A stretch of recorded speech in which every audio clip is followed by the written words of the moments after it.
Welcome to the Teaching Autism and Special Education Community Podcast. Hi, I'm Nikki, a passionate special educator, autism advocate, resource creator with over a decade of experience, and you may know me as the face behind Teaching Autism. This podcast is your go-to place for practical tips, hands-on strategies, and inspiring and funny stories to support special educators all around the world, whether it's building independence, creating engaging lessons, or finding that elusive work-life balance. I'm here to help you thrive inside and outside of the classroom. Let's dive into today's episode and make a difference together.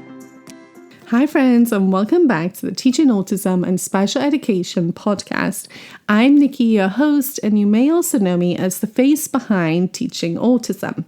Today we're diving into something subtle but really important, and that is excessive apologizing.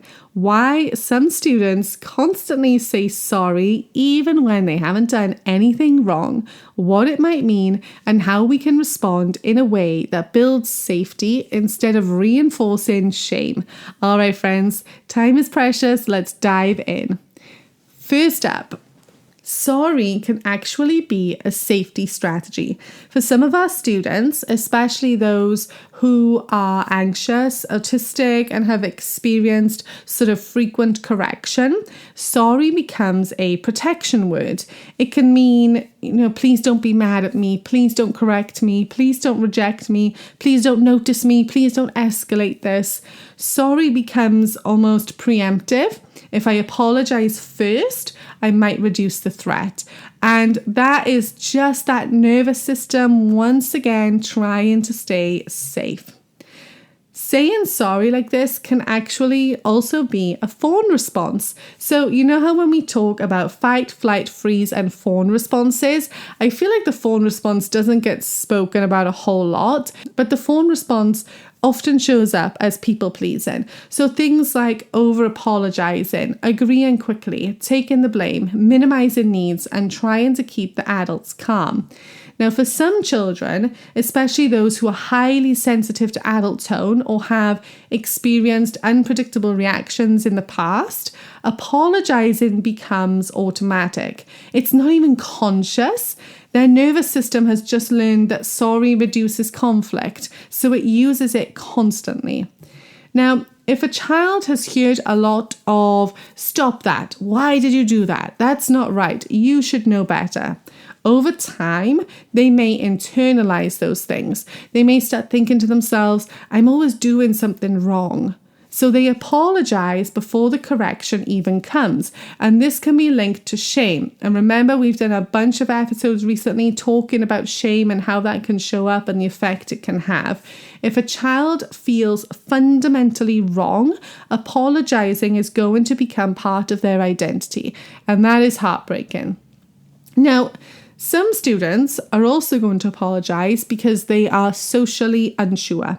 They might not know, was that too loud? Did I say the wrong thing? Am I standing too close? Did I interrupt? When those social rules feel unpredictable, sorry becomes this sort of catch-all response. It fills the gap when they don't know what else to say, and it reduces uncertainty. It can also be masking. Some autistic students mask by overcorrecting socially. They have learned that saying sorry is socially acceptable. So they use it frequently to avoid being perceived as rude, especially if they have been told in the past that they're too blunt or socially inappropriate. So this excessive apologizing can be an attempt to overcompensate. Now, a lot of people will now say that they will just respond with, stop saying sorry. But that's not really the way to go with this. It's really tempting to say, you don't need to say sorry, stop saying sorry. And it comes from a place of well-meaning, but it doesn't address the root cause of this. If sorry is a safety behavior, removing it without replacing it can increase anxiety. So instead, what we want to do is gently try and reshape that pattern. So some things that you can try instead. One, reframe the moment calmly. If they say sorry for dropping a pencil, you can respond with, you don't need to apologize, pencils fall. It's neutral and it's not dramatic. You can also replace sorry with some more accurate language. So, you can say, excuse me if you bump someone. You can say, I need help instead of sorry. Number 3 is to reduce public correction. The more predictable and calm and safe your classroom feels, the less that preemptive apologizing is needed. And number 4, watch your tone. Some children are hypersensitive to micro changes in adult expression. And finally, number 5, reinforce their worth, not perfection. I like having you in this class. You're not in trouble. It's okay. All that reassurance matters. Now, we're not removing real apologies. If harm happens, then of course the repair matters.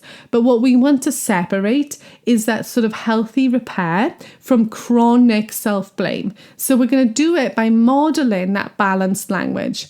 Now, there may have been times where you have felt uncomfortable having a child who constantly apologizes. And that is just your instinct. So your nervous system probably noticed something, even without you maybe noticing it yourself. And underneath all those excessive, constant apologies, you will most likely find anxiety, shame, and people pleasing. So why do some students apologize excessively? Because sorry can be protection. Sorry can be anxiety. Sorry can be shame. Sorry can be masking. Sorry can be fear of correction.